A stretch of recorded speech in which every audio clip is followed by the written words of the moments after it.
Welcome back, everybody. This pocket being milled out is where all the mechanism will go to run the knife.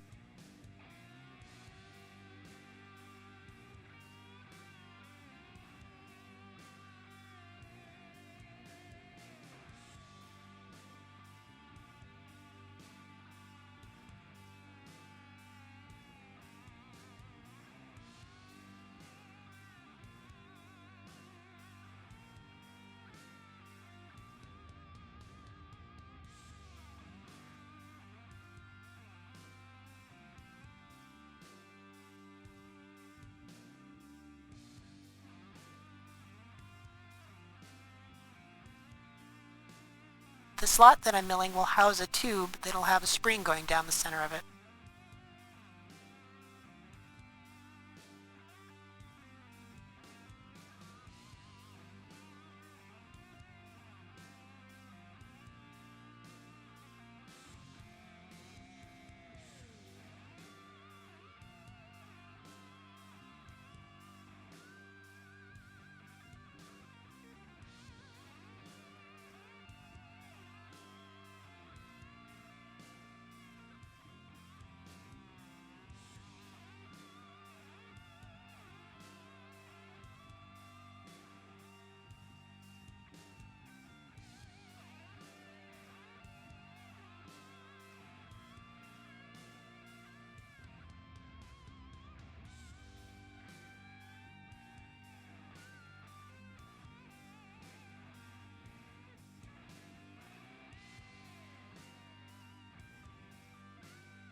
The other half of the handle has a slot milled into it.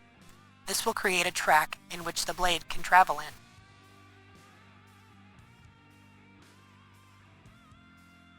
A couple of recesses are milled into this track. This is to reduce friction and give a place for dirt and grime to go when it gets stuck in the knife.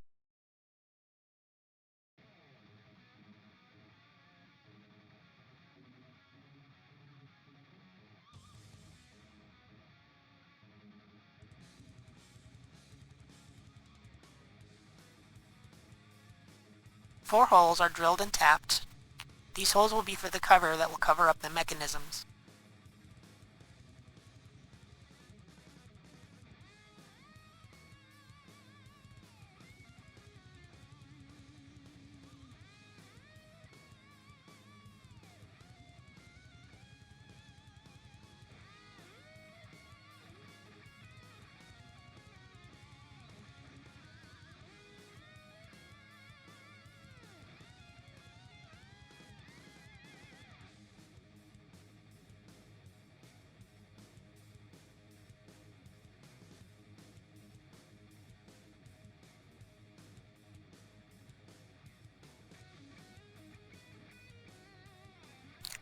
Next, both sides of the handle are placed in the vise at the same time.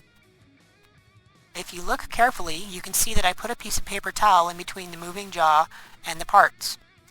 The reason for this is that no two parts are exactly the same size, and if just clamped by themselves, one of them would most likely be loose. The paper towel takes up that small little bit of difference. This will hold the parts tight while I drill and tap the four holes that will hold both parts of the knife together. I have seen many types of materials used to do this. If the part was steel, I generally use a little bit of aluminum wire. I've also seen sandpaper used for steel. I'm going to use a very old rusty file for the blade. But first, I'm going to anneal it, which basically means I'm going to take the heat treatment out of it.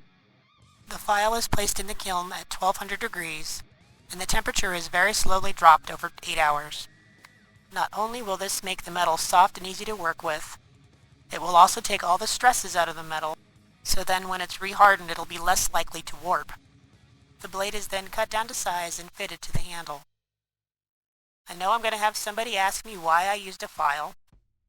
Files are made out of high carbon steel and they will hold an edge for a very long time. You also don't necessarily have to anneal the steel before you make a knife out of it. You can shape a file on a belt sander and make a blade out of it, and as long as you keep it cool, you won't have to heat treat it and it'll keep a nice edge. The reason that I annealed the steel was I'm going to have to drill a hole through it and mill a slot in it, so if the file was left hard, that would be a fairly difficult task, although not impossible.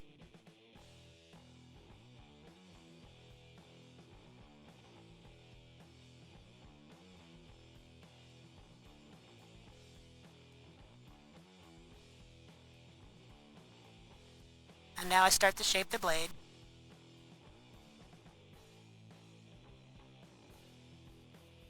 This is very long and boring, and I'm not going to show it all. Normally I would just use a belt sander to shape the blade, but I have two different angles that need to meet in the center, so it's much easier, at least for me, to do it with a file. I'm using a draw file which is designed to be pulled sideways. It leaves a much nicer finish, and it's really easy to control. By using a Sharpie, you can actually see where you're filing, and it makes it easier to file. This was a hole I was talking about having to drill. It will have a pin press-fitted into it. The top half of the spring engages this pin, and this is what is used to retract the blade. The groove that I'm milling into the blade will engage a little lever. I'll explain how the mechanism works after I get the whole thing built. For now, I'm not going to get really detailed about it.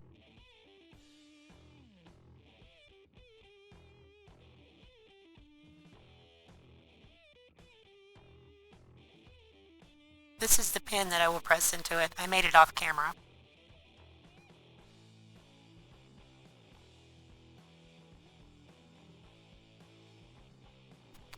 I then use the belt sander to make it flush on one side and bring it down to size on the other.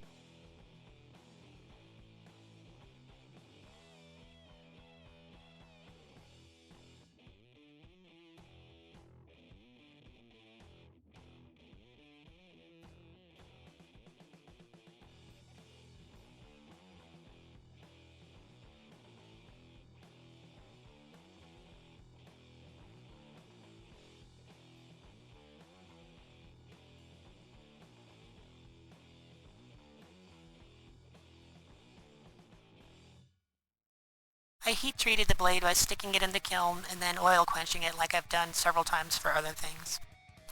I then put it back in the kiln in between 500 and 600 degrees to temper it.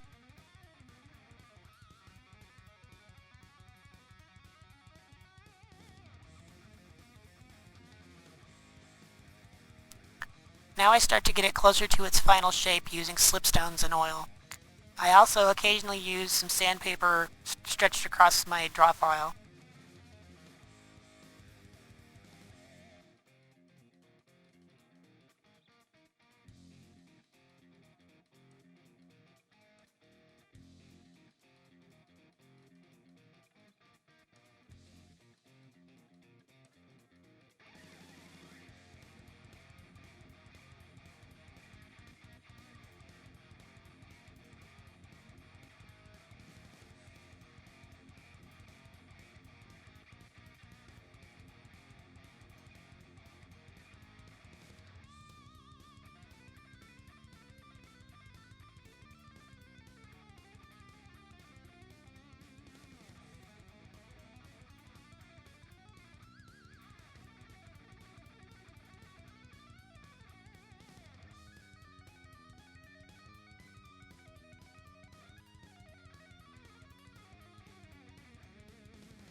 Well, that's all for this video. Please like, subscribe, and comment.